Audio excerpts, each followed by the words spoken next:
Entonces, como ya les decía, es un tema así que les van a preguntar, no hay prácticamente ningún, ¿cómo se dice? Ningún examen que no te pregunten sobre estos, ¿no? Sobre esto, estas macromoléculas que son muy importantes. Las proteínas, y eso que las proteínas tienen una gran variedad de funciones, ¿no? Tienen una gran variedad de funciones las proteínas como tal. Entonces, vamos a ver, ahora, esperen, no quiere compartir pantalla. Ahí está.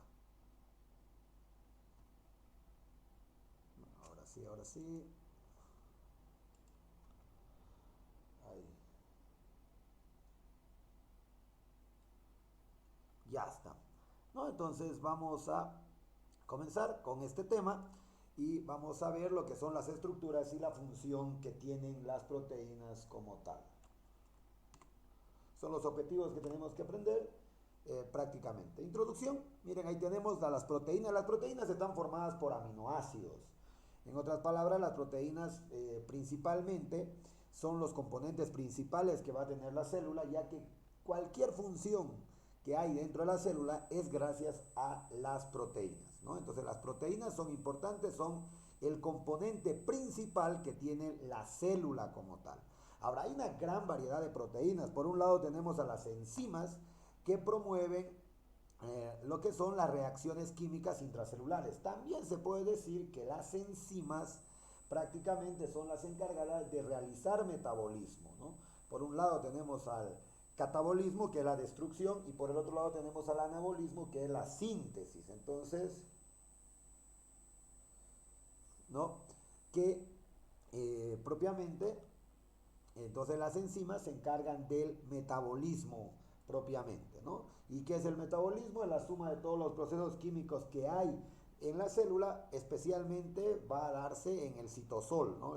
Lo que es la actividad enzimática. Y a su vez tiene una gran cantidad de funciones que pueden ser como las hormonas, como pueden ser los anticuerpos, entonces tiene una gran variedad de funciones como tal. Y aquí están, en este cuadro podemos ver los diferentes tipos de funciones que tienen nada más ni nada menos que, en este caso, las proteínas. Tenemos a las enzimas, fíjense, las enzimas son catalizadoras, ¿no? Permiten catalizar la ruptura o la formación de los enlaces covalentes. Luego también podemos decir que el ejemplo de las enzimas se puede mencionar que tiene el sentido de acelerar reacciones en particular. Y nuevamente, como ya les decía, las enzimas se encargan del metabolismo. También hay proteínas estructurales que proporcionan soporte mecánico a lo que son las células y los tejidos. Y ahí tenemos al colágeno, por ejemplo, a la elastina, y también vamos a tener a lo que es la tubulina y la actina propiamente.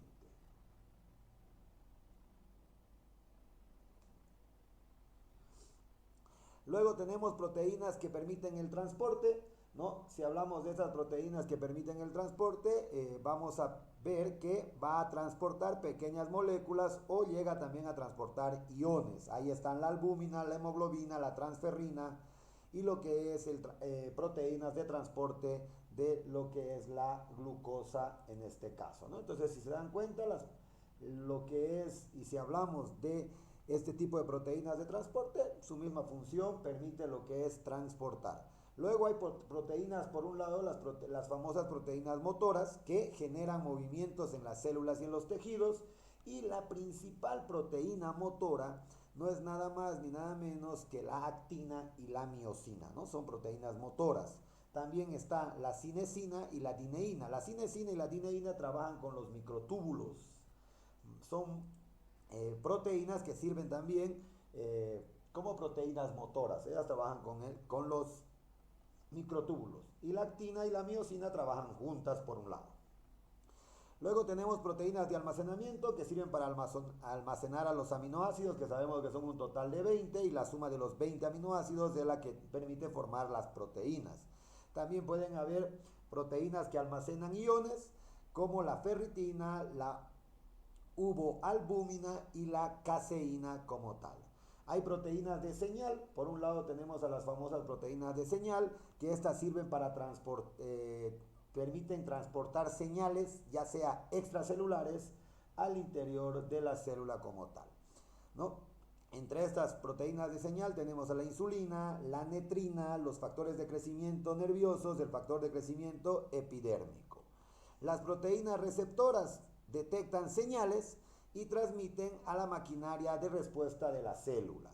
Luego ahí vamos a encontrar, por ejemplo, la rodopsina, los receptores de la insulina y receptores adrenérgicos. Otro tipo de proteínas, por un lado tenemos la regulación de la transcripción. Cuando hablamos de transcripción, como ya en su momento les dije, podemos mencionar la paradoja, no es la paradoja, el dogma central, y el término transcripción quiere decir transcribir de ADN a ARN, ¿no? La formación de ADN a ARN hace denotar en este caso, la transcripción. Este tipo de proteína lo que hace es unirse al ADN para activar o desactivar los genes. Luego podemos ver que hay, por ejemplo, estos que regulan la transcripción están el represor de LAC y la proteína de unión al ADN. Otro tipo de proteínas, hay proteínas con propósitos especiales, su función es altamente variable. Por ejemplo, proteínas que son anticongelantes, proteínas fluorescentes, molina y tenemos proteínas adhesivas. Estas son algunas de las funciones que tiene la proteína. Prácticamente las proteínas tienen una gran, pero gran variedad de funciones como tal, ¿no? Entonces, prohibido olvidarnos, las proteínas tienen una gran variedad de funciones como tal. La estructura, la forma y la estructura de las proteínas. Las proteínas son moléculas de mayor complejidad estructural y refinamiento funcional. Esta es una pregunta de examen, ¿no? Las proteínas son moléculas de mayor complejidad estructural y refinamiento funcional, ¿no? Entonces, esta es una pregunta prácticamente de examen, ¿no? Van a tener cuidado, les van a preguntar, porque recuerden que hay 4 macromoléculas importantes: lípidos, tenemos a los carbohidratos, a los ácidos nucleicos y a las proteínas. Y entrando ya como una quinta molécula, se encuentra lo que es la vitamina, que actualmente también la están considerando dentro de estas 4 macromoléculas importantes. A su vez, la posición de cada aminoácido, ¿no? La posición de cada aminoácido, en este caso de la cadena de las proteínas, determina la conformación tridimensional de dichas proteínas, ¿no? A su vez, la forma es igual a la función, ¿no? Entonces, las proteínas son diseñadas con un cierto tipo de forma característico para determinar un determinado tipo de función. Aquí están los componentes de los aminoácidos. Un aminoácido está formado por un carbono central, tiene a lo que es el grupo carboxilo y el grupo amino propiamente, y su cadena lateral R. La que le da la característica a los aminoácidos y sus características bien particulares no es nada más ni nada menos que la cadena lateral, ¿no? La cadena lateral, en este caso, es la que le da las características nada más ni nada menos que a lo que son estos aminoácidos. La forma de una proteína es especificada por su secuencia de aminoácidos propiamente. Entonces, ¿quién le da la forma a la proteína? La secuencia de aminoácidos. Y la secuencia de aminoácidos le da su forma, y ahí viene lo que ya en su momento les estaba diciendo, ¿no? Que la forma y la función tienen que ser, en otras palabras, similares, ¿no? O prácticamente iguales, ¿no? Entonces, la forma de la proteína es determinada por la secuencia de aminoácidos. Entonces, también podemos decir que la función de la proteína también es determinada por la secuencia de aminoácidos. Las proteínas se, ¿no?, ensamblan de un grupo de 20 aminoácidos. Sí, las proteínas se ensamblan a través de 20 aminoácidos. 20 aminoácidos son los que tenemos. Ahora, dentro de la Tierra, o en sí, en toda la Tierra, prácticamente existen 150 aminoácidos. Fue también una pregunta de examen alguna vez. Pero de esos 150 aminoácidos, solo vamos a utilizar 20. ¿Por qué? Porque estos son L-aminoácidos. Eso también fue una pregunta alguna vez en el examen.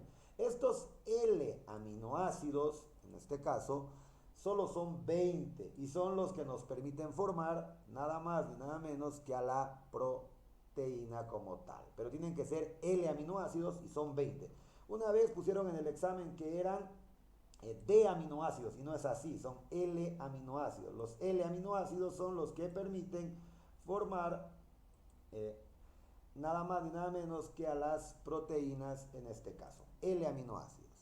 Cada uno tiene diferentes propiedades químicas y las propiedades químicas de los aminoácidos depende, como ya les decía, de su cadena lateral, ¿no? La cadena lateral es la que le da prácticamente la parte característica a un aminoácido.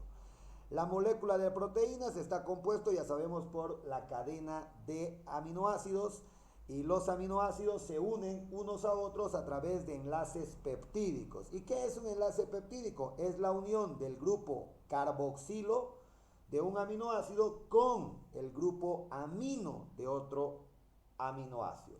Mayormente el grupo carboxilo siempre es negativo y el grupo amino es positivo propiamente, ¿no? Entonces ya saben que cómo se une un aminoácido con otro a través de enlaces peptídicos, ¿no? A través de enlaces peptídicos.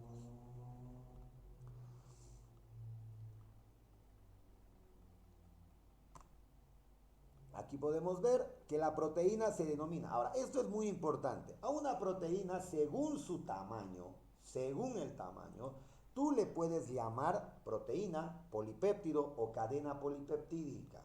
Entonces, mientras más grande, más aminoácidos tenga dicha proteína, se le llama proteína. Entonces, la más grande es la proteína.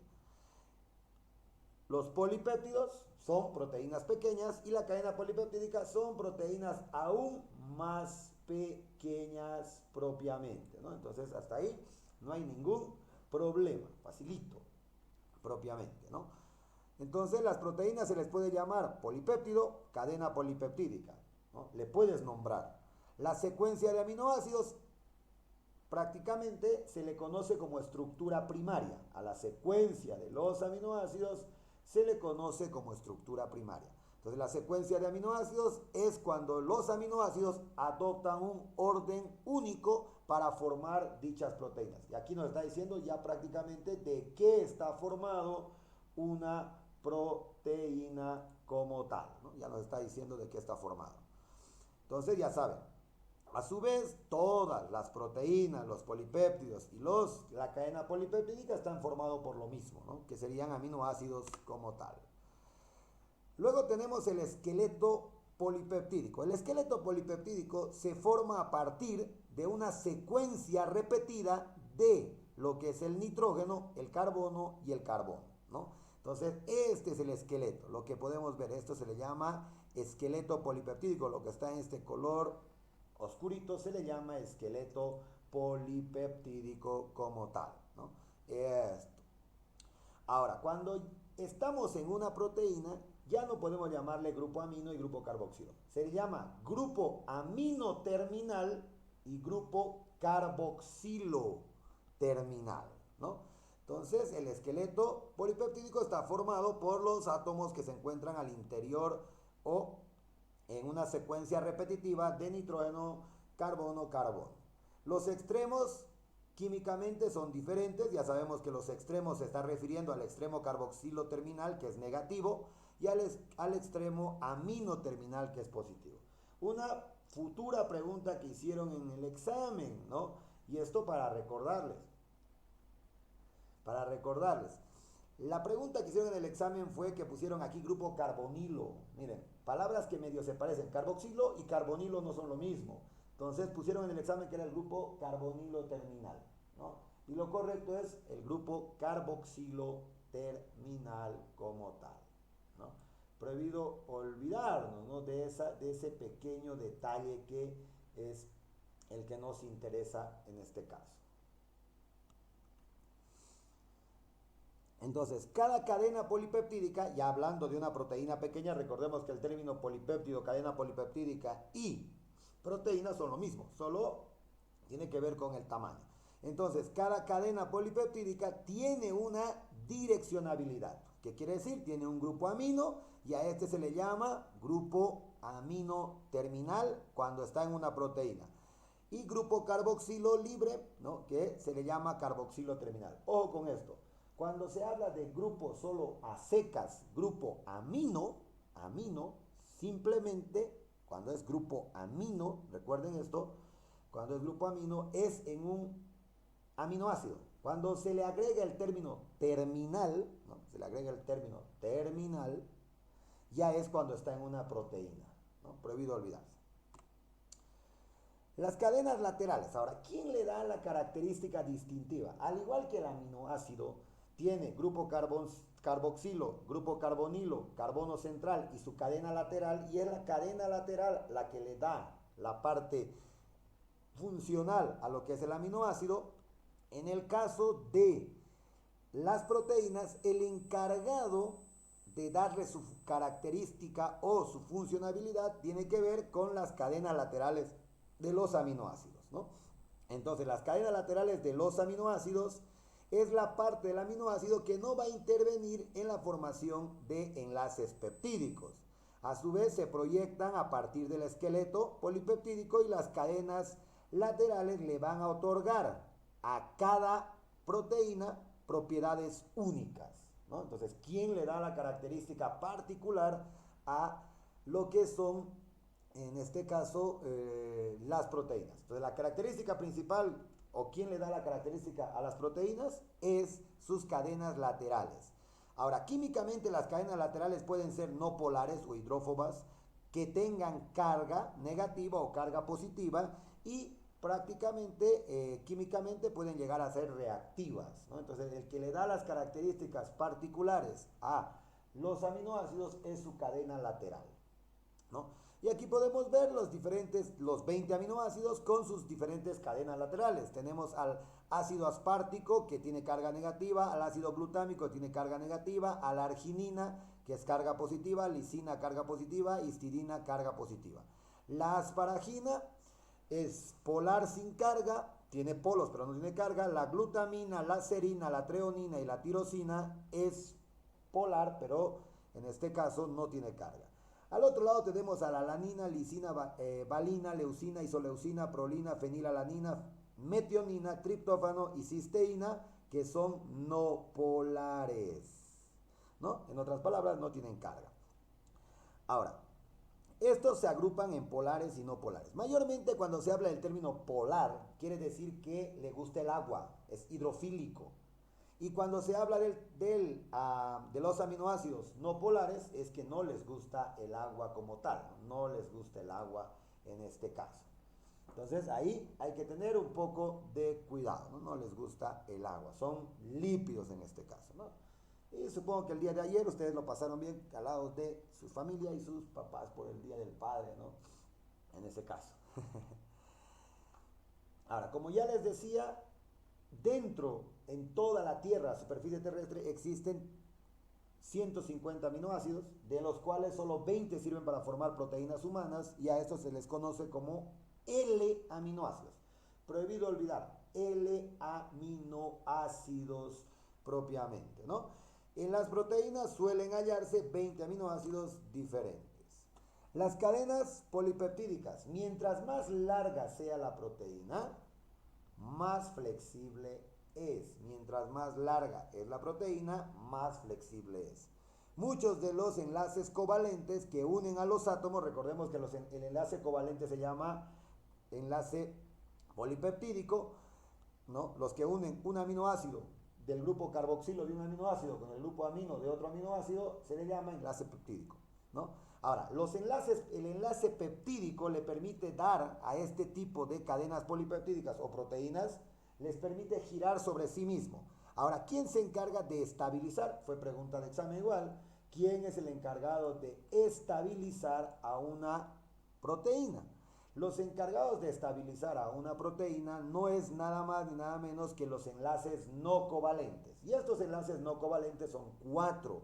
Tenemos los enlaces de hidrógeno, las atracciones electrostáticas, las atracciones de Van der Waals propiamente. 3 tipos de enlaces no covalentes contribuyen al plegamiento, ¿no? Ahora, aquí dice 3, ¿y yo por qué les he mencionado 4? Porque aparece un cuarto enlace, ahí está, cuarto tipo de enlace que se llama interacción débil o interacción hidrofóbica. Entonces, ¿quién se encarga de estabilizar a una proteína? El enlace no covalente. La estabilidad de cada cadena polipeptídica depende de la fuerza combinada de grandes números de enlaces no covalentes. ¿Cuántos son? 4. ¿Cuáles son estos 4? Las interacciones de puentes de hidrógeno o enlaces de puentes de hidrógeno, que es el más conocido y el más utilizado. Las atracciones electrostáticas, las atracciones de Van der Waals, ¿no? Y aquí le podemos sumar, ¿no? Aquí le podemos sumar a las interacciones hidrofóbicas. En alguna parte del libro dice que las interacciones hidrofóbicas no se considera un enlace. Ahí hay que tener cuidado en el tono de la pregunta, ¿no? Las interacciones hidrofóbicas no los consideran como enlaces, pero en otra parte del libro sí lo menciona como un cuarto enlace. A su vez, aquí podemos ver, miren, estas son las interacciones hidrofóbicas, son el cuarto enlace débil que permite unir prácticamente puro lípidos o puros no polares, por un lado. Luego podemos ver, miren, ahí están, este es el esqueleto polipeptídico que parece un gusanito y lo que está de diferentes colores como raqueta son las cadenas laterales, ¿no? Y si se fijan, miren, todos los verdes no tienen carga, todos los verdes, y siempre los verdes o los no polares siempre van adentro de la proteína. Los no polares, los aminoácidos que sean no polares, que no tengan carga, van al interior, ¿no? Y los que tienen carga van al exterior de la proteína. Las fuerzas hidrofóbicas contribuyen a plegar a la proteína a su configuración tridimensional. Aquí hay, y esto cuidado les pregunto en el examen, hay tres tipos diferentes de lo que es, ¿no? Tres tipos diferentes de lo que es un enlace y un puente de hidrógeno. Tres tipos diferentes, ¿no? Se dan cuenta, hay tres tipos diferentes de puentes de hidrógeno. Dentro de una molécula proteica, el puente de hidrógeno ayuda a estabilizar la forma plegada. Y esto tampoco hay que repetirlo, ya sabemos, ¿no? Ya sabemos que todas las proteínas se estabilizan a través de enlaces no covalentes como tal, ¿no? No covalentes como tal. Entonces, el más utilizado y el más conocido es el puente de hidrógeno. ¿Cuántos tipos de puentes de hidrógeno existen? Tres tipos de puentes de hidrógeno propiamente. El primer tipo de puente de hidrógeno es de esqueleto polipeptídico a esqueleto polipeptídico. El segundo tipo de puente de hidrógeno es del esqueleto a la cadena lateral, ¿no? El enlace de puente de hidrógeno entre átomos de un enlace peptídico de la cadena lateral de otro aminoácido. El tercer tipo es de cadena lateral a cadena lateral propiamente, ¿no? Tres tipos de puentes de hidrógeno. Las proteínas se pliegan a una conformación, a una forma tridimensional fácilmente. En otras palabras, estoy diciendo que las proteínas se forman sin gastar energía. Lo hacen de forma rápida, ¿no? No necesitan mucha energía. Entonces las proteínas se pliegan en una conformación de mínima energía. Cada tipo de proteína tiene una estructura tridimensional particular, determinada por el orden de aminoácidos de una cadena polipeptídica. La conformación o estructura plegada final depende de poco gasto de energía. Mayormente no se gasta mucha energía, ¿no? La conformación y la estructura de una proteína es con poco gasto de energía. A su vez podemos decir que las proteínas se pliegan en una forma en la cual minimizan su energía libre. Ahora, ¿las proteínas se pueden desplegar? Sí. Las proteínas se pliegan fácilmente y también fácilmente se pueden desplegar. ¿Por qué se pueden desplegar fácilmente? Y ahí está la respuesta sola, ¿no? Se pueden desplegar fácilmente porque hay que solo que romper enlaces de puentes de hidrógeno o enlaces no covalentes. Entonces, cuando una proteína está sumergida o es sumergida en alta concentración de urea, se rompen estos puentes de hidrógeno, ¿no? Se van a romper. O estos enlaces no covalentes, y a esto se le llama proteína desnaturalizada. Una vez que la proteína es retirado de altas concentraciones de urea, la proteína se vuelve a plegar, miren la proteína, ¿no? Entonces a menudo las proteínas desnaturalizadas pueden recuperar su forma natural, ¿no? En este caso. Aquí existen, ahora, existe también proteínas encargadas de que se dé un plegamiento adecuado, ¿no? ¿Por qué razón? Porque si una proteína no se pliega de manera adecuada, se transforma en zombie. Si una proteína no se va a plegar de manera adecuada, se va a transformar en un zombie, ¿no? A eso se le conoce como prión. ¿Qué es el prión? Una proteína mal plegada, ¿no? Y estas proteínas mal plegadas prácticamente a veces, ¿no? Prácticamente a veces, no a veces, casi siempre estas proteínas mal plegadas, casi siempre eh, llegan, ¿no? A comerse lo que es el encéfalo. Mayormente una proteína mal plegada, también conocido como prión, lo que hace es dañar a las células nerviosas, ¿no? Casi el 90% acontece de esa manera. Entonces, miren, aquí existen unas proteínas que se llaman chaperonas, que son las encargadas de que una proteína se pliegue de manera correcta y son las encargadas de permitir el plegamiento adecuado. Gastan energía, gastan ATP. Estas chaperonas, cuando no están funcionando, la proteína se pliega de mala manera, lo que ocasiona de que se formen estos priones y de ahí se da esta enfermedad de Krabbe-Jacobs, que es una enfermedad de las vacas locas, ¿no? Es porque tienen priones, ¿no? En este caso.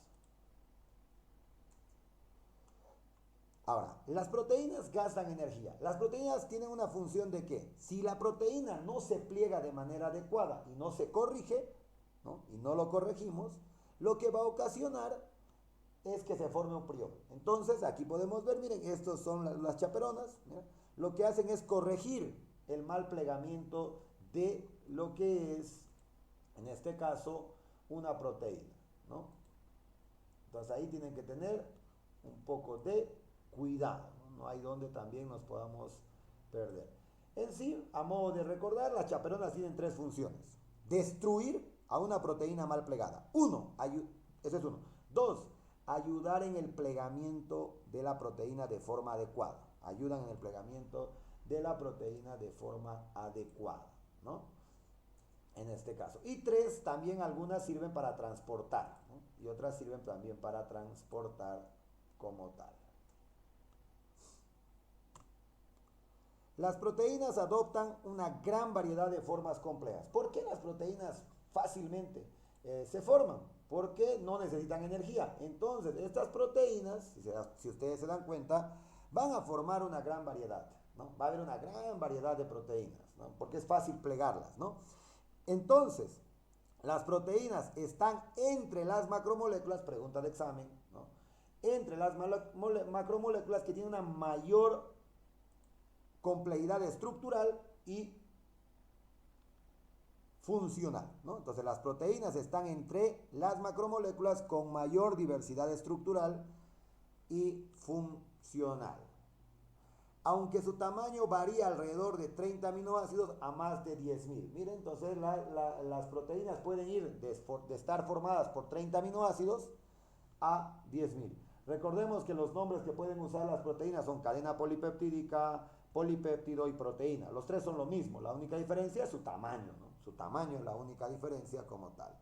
Ahora, la gran mayoría de todas nuestras proteínas, van a estar entre 50 y 2.000 aminoácidos de longitud.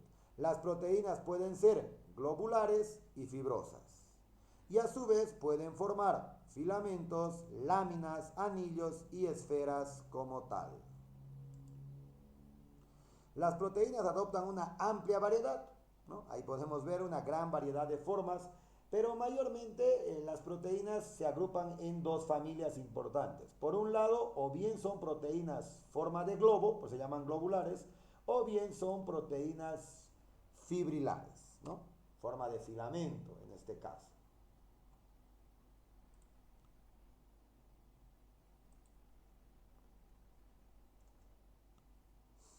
las proteínas van a adoptar una gran variedad de formas. La mayoría de las proteínas tienen una conformación tridimensional muy intrincada. La complejidad de la estructura de la cadena polipeptídica, miren, o polipéptido, ya sabemos que es lo mismo. Aquí nos está diciendo que las proteínas son complejas, ¿no? Entonces la podemos ver, ¿no? Ahora, ¿a qué proteína escogieron para estudiar esta complejidad? Escogieron prácticamente a lo que es una proteína de transporte bacteriana llamada HPR, ¿no? Es una proteína pequeña de 88 aminoácidos que va a facilitar el transporte de azúcar al interior de una bacteria, ¿no? Fue la proteína escogida. ¿Para qué? Para poder estudiar la complejidad de las proteínas como tal.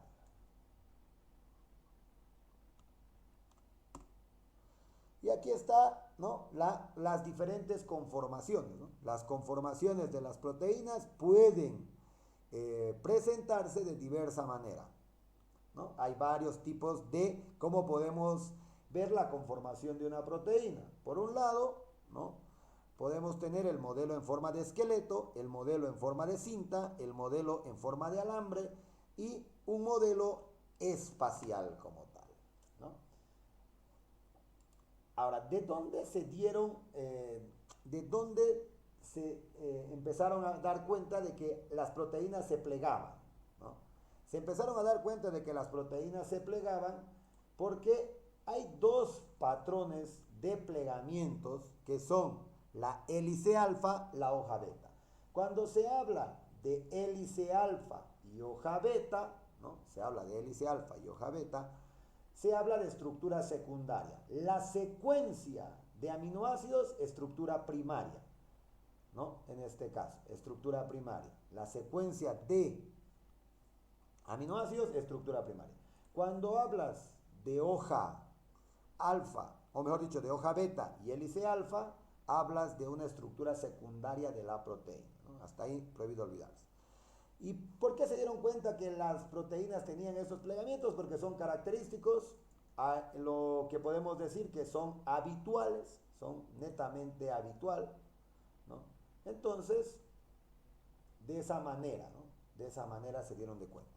Entonces, estos dos patrones de plegamientos están regularmente presentes en muchas proteínas, en este caso, diferentes, y la hélice alfa se halla prácticamente en proteínas de alfa queratina, ¿no? Entonces, ¿cuál fue la primera en estudiar? La queratina, y se dieron cuenta que la queratina está formado por hélices alfa.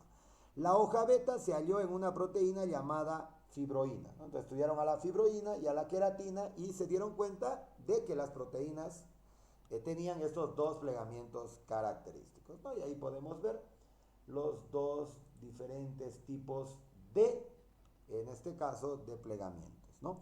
Ahora, estos tipos de plegamientos, como hélice alfa y hoja beta, usan puentes de hidrógeno, ¿no? Aquí tenemos las hojas, hoja beta, están los puentes de hidrógenos que mantienen unidos, y algunas cadenas polipeptídicas se pliegan en el patrón ordenado y se denomina hoja beta, ¿no? Algunas cadenas polipeptídicas se van a plegar en forma de hélice alfa. Tanto los dos patrones, hélice como hoja, los dos patrones prácticamente, ¿no?, lo hacen a través de enlaces de puentes de hidrógeno. Recordemos que hay tres tipos de puentes de hidrógeno, ¿no? Cuidado, les pregunten, y este es el primer tipo de puente de hidrógeno que va a unir el esqueleto polipeptídico con esqueleto polipeptídico, ¿no? Entonces ahí tienen que tener cuidado. Entonces, en la hélice alfa y hoja beta se usa puentes de hidrógeno, pero de esqueleto a esqueleto. Las hélices se forman fácilmente en estructuras biológicas, ¿no? Las hélices se forman fácilmente. Existen dos tipos: levogiro, que gira a la izquierda, y destrogiro, que va a girar a la derecha. Entonces, en las proteínas hay una abundancia de hélices. ¿Cómo se genera una hélice?, ¿no? La pregunta que hace. Es fácil, ¿no? Se van a unir prácticamente de forma rápida, se va a dar en hélice, ¿no? Simplemente al colocar una subunidad semejante sobre otra, y se va a empezar a formar las hélices. De acuerdo a qué lado se enrolla, como ya les decía, se puede formar hélice destrogiro o hélice levogiro, que es a la izquierda, ¿no? En este caso. Mayormente las proteínas que están formadas por hélice, mayormente estas proteínas que están formadas por hélice, se encuentran en la membrana, ya sea la membrana plasmática o ya sea la membrana de los organelos, ¿no? Ahí lo vamos a encontrar, ¿no? En este caso. Entonces, muchas proteínas unidas a la membrana son en hélice alfa, como dice. Las hélices se forman fácilmente en estructuras biológicas. Las regiones cortas de las hélices son abundantes, miren, en membranas celulares. Y estas proteínas que van a estar en forma de hélice en la membrana son prácticamente proteínas de transporte o proteínas receptoras. Ahora, lo normal es que se forme una hélice, pero hay veces hay proteínas que están formadas por doble o triple hélice. Entonces, en ocasiones, 2 o 3 hélices alfa se van a enrollar entre sí, como se puede ver en la imagen, y se vuelven más estables. Tienen esta disposición en espiral y esta característica, ¿por qué se va a dar? Porque las hélices tienen una gran cantidad de aminoácidos no polares. Entonces, cuando una proteína tiene una gran cantidad, ¿no? Tiene una gran cantidad, cuando una proteína tiene una gran cantidad de enlaces no polares, se forma este espiral, ¿no? Prohibido olvidarse, se forma este espiral.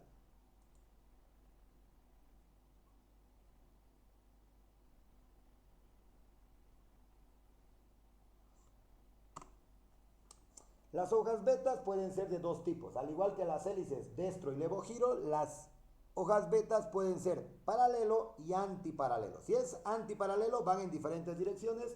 Si es paralelo, todas en una misma. Las hojas betas forman estructuras rígidas en el centro de muchas proteínas. Se forma hoja beta cuando se van a unir las cadenas polipeptídicas a través de puentes de hidrógeno. Esto ya sabemos, ¿no? Entonces, tanto para hélice como hoja se usa puentes de hidrógeno para estabilizar. Y hay dos tipos, paralelo y antiparalelo en este caso. Mayormente las hojas beta forman estructuras rígidas ¿dónde? En el centro de muchas proteínas, ¿no? En el centro. Las hojas mayormente se encuentran. Ahora, aquí puede parecer algo fácil de recordar y podemos mencionar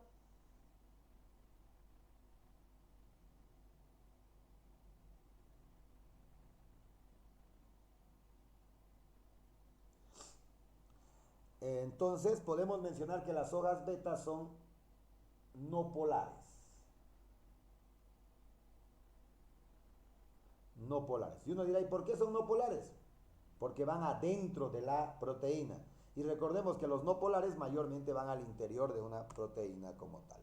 Y aquí está lo que les decía, si una proteína se pliega de manera inadecuada, ¿no?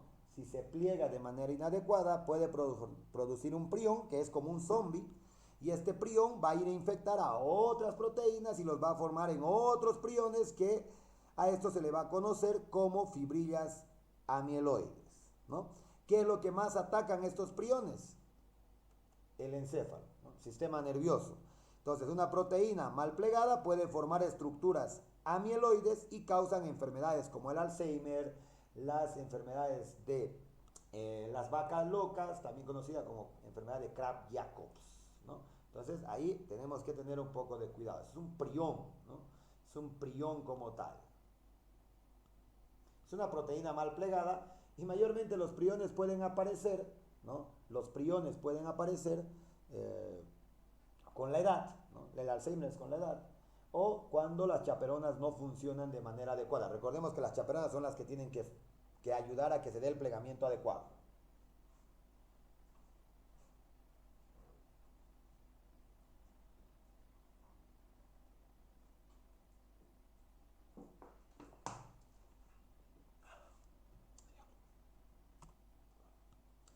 Las proteínas tienen varios niveles de organización. Recordemos que las proteínas se van a organizar, en este caso, de dos formas. A nivel funcional se le llama dominio. Y a nivel estructural son 4, en este caso. La estructura primaria, secuencia de aminoácidos. Esta es la estructura secundaria porque está hélice alfa y hoja beta.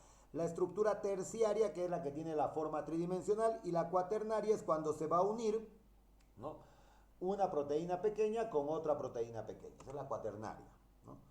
Entonces, aquí está usando el modelo en forma de cinta. Recordemos que las hojas beta casi siempre van al interior y las hélices van a ir al exterior.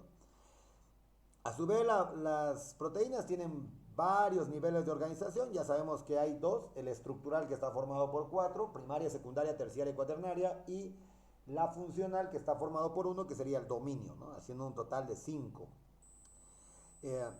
Los diferentes dominios, miren, los diferentes dominios de las proteínas son a menudo funcionales, ¿no? ¿Cómo se dieron cuenta de esto? Porque estudiaron a una proteína llamada proteína activadora de catabolitos de las bacterias como tal. Las moléculas pequeñas, como proteínas musculares, sirven para transportar oxígeno, la mioglobina, y contiene un solo dominio. Ahora, puede haber proteínas grandes que pueden tener varios dominios, los dominios de la parte funcional. Entonces hay proteínas con mayor tamaño que pueden contener hasta varias decenas de dominios y están conectados por segmentos relativamente cortos, no estructurados, de cadena polipeptídica.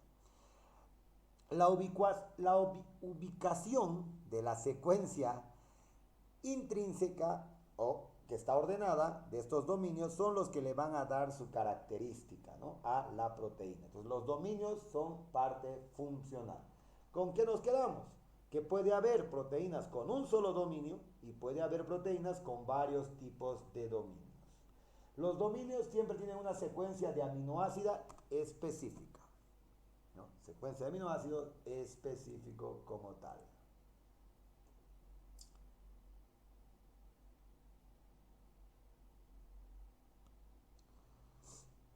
De las numerosas cadenas polipeptídicas posibles, pocas serán útiles. Como ya en cierto momento les decía, hay una gran variedad de proteínas. Sí se puede formar también una gran variedad de proteínas, pero no todas llegan a ser funcionales, ¿no? De los 20 L-aminoácidos se pueden formar aproximadamente 160.000 secuencias posibles diferentes. Las células sintetizan solo una fracción muy pequeña de este número imaginable, ¿no? ¿Por qué? Porque las proteínas tienen que ser funcionales y tienen que estar bien plegadas. Si no están bien plegadas, se transforma en prión, ¿no? Se transforma en prión. Se puede, ¿qué es lo que tenemos que, o qué es lo que la célula prácticamente, qué es lo que la célula hace para que una proteína se pliegue bien? Activa las chaperonas, pero una proteína estable es la que nos interesa, ¿no? Entonces, de una gran variedad de cadenas polipeptídicas, la proteína tiene que ser estable, tiene que tener una conformación tridimensional bien definida, y gracias también a la selección natural, los aminoácidos van a formar proteínas estables, ¿no? Tiene que tener también una función específica las proteínas. ¿Las proteínas se pueden clasificar en familias? Sí, las proteínas sí se pueden clasificar en familias. Las familias de las proteínas, ¿no?, en este caso, cada miembro tiene una secuencia de aminoácidos y una conformación tridimensional específica. Entonces, para que una proteína sea considerada de una familia, tiene que tener una secuencia de aminoácidos parecidas y también, ¿no?,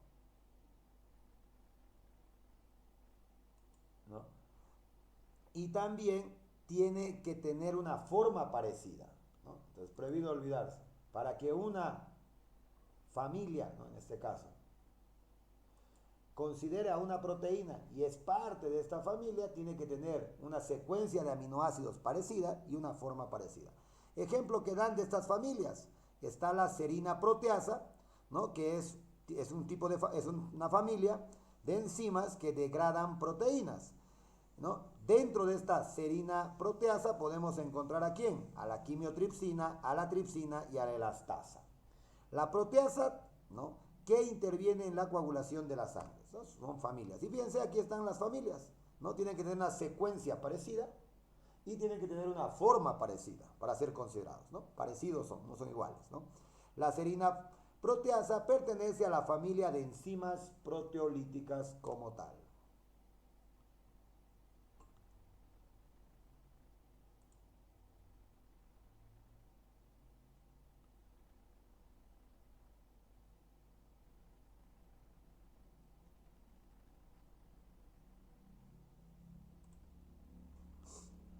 Las moléculas proteicas grandes a menudo contienen más de una cadena polipéptida. Cuando se habla de una gran cantidad de cadenas polipeptídicas, mayormente se van a unir entre sí, ¿no? Se van a unir estas cadenas polipeptídicas, forman una estructura cuaternaria. Esta es la estructura cuaternaria. Miren, proteína pequeña, proteína pequeña, proteína pequeña y proteína pequeña. Se han unido y han formado una estructura cuaternaria en este caso, ¿no? Entonces, ¿qué es una estructura cuaternaria? La unión de proteínas pequeñas para llegar a formar una proteína más grande.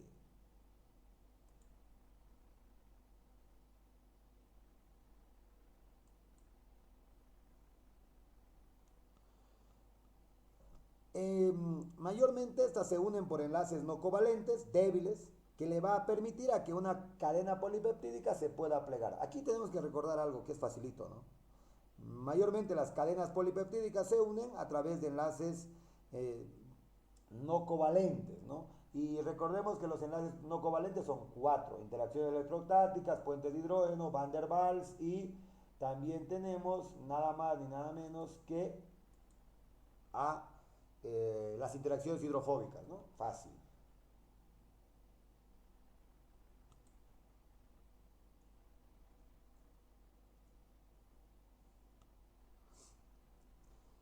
Ahora, para que una proteína pequeña se una a otra proteína pequeña, tiene que haber sitios de unión, ¿no? Los sitios de unión es cualquier región de la superficie de una proteína que va a interactuar con otra molécula. Esto también lo hacen a través de enlaces no covalentes.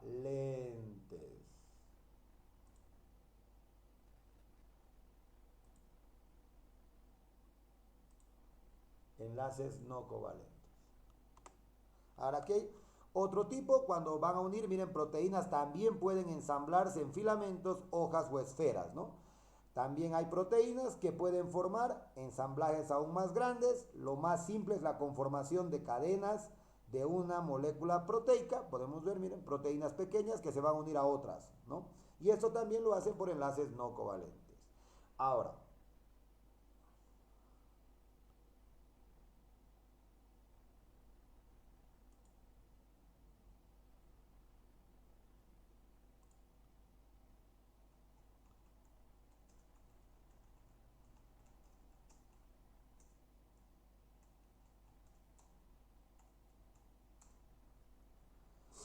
entonces hay algunos tipos de proteína que tienen formas fibrosas largas igual, ¿no? Entonces miren, entonces mayormente las proteínas, como ya les decía, las proteínas tienden, ¿no? Las proteínas tienden a unirse a otras. A eso se le conoce como estructura, como ya les había decidido en su momento, se le conoce como estructura cuaternaria. Estructura cuaternaria. Entonces las proteínas que desempeñan un papel en la célula y exigen que abarquen grandes distancias va a permitir que se unan, ¿no? Formando proteínas fibrosas como tal, ¿no? Va a formar proteínas fibrosas como tal. Entonces ahí tampoco hay donde nos podamos perder, ¿no? En este caso, ¿no? Las proteínas, ahora, esto es importante, mayormente las proteínas que se unen en el interior de la célula, mayormente las proteínas que se van a unir en el interior de la célula, prácticamente, ¿no? Prácticamente son a través de enlaces no covalentes. En cambio, las proteínas que se van a unir fuera de las células son a través de enlaces covalentes. Prohibido olvidarse, ¿no? Entonces, miren, proteínas extracelulares, cuando están fuera de la célula, ¿no? Cuando están fuera de la célula, se van a unir entre sí, pero por enlaces covalentes, ¿no? Fíjense, las proteínas extracelulares a menudo son estabilizadas por enlaces covalentes cruzados. Muchas moléculas proteicas están unidas en la superficie de la membrana plasmática de una célula o son excretadas como parte de la matriz extracelular. Las cadenas polipeptídicas de estas proteínas fuera de la célula lo hacen a través de enlaces cruzados covalentes, ¿no? Prohibido olvidarse.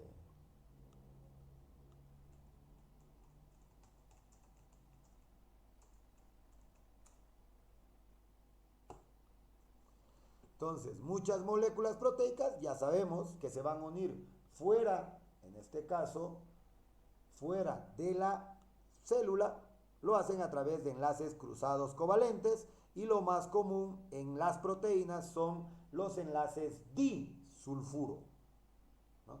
Son los enlaces disulfuro como tal, ¿no?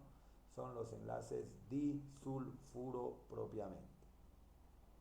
O enlaces cruzados covalentes. Ahora, aquí hay algo muy importante. Alguna vez preguntaron, estos enlaces disulfuros o enlaces covalentes cruzados, estos enlaces covalentes cruzados, mayormente lo hacen a través de unir, ¿no? Una proteína pequeña, ¿no? Una proteína pequeña con otra proteína pequeña a través de la cisteína, ¿no? Esa es una regla, ¿no? Es una regla prácticamente, ¿no? De la cisteína en este caso.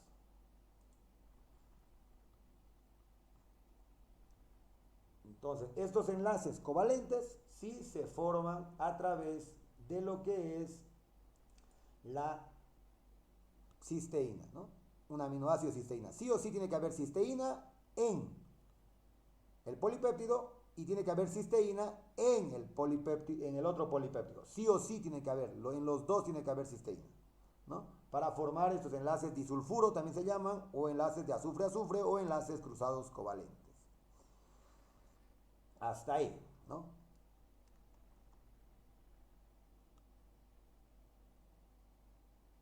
Pam. Para que no sea, en este caso, no sea muy cansador, ¿no? No sea muy cansador, vamos a descansar, ¿no? Unos 15 minutitos y luego vamos a continuar con la presentación y vamos a prácticamente continuar, ¿no? Y terminar el tema hasta donde podamos avanzar en este caso, ¿no? Entonces, descanso y luego continuamos con la segunda parte, en este caso, ¿no? Entonces, siempre les voy a recordar la clave del éxito o la clave para aprobar, ¿no? Para aprobar siempre va a ser, ¿no? Dar la mayor cantidad de exámenes. Mientras más exámenes ustedes realicen, ténganlo por seguro que van a tener mayor probabilidad de aprobar un examen de admisión, ¿no? Más exámenes, mayor probabilidad de aprobar.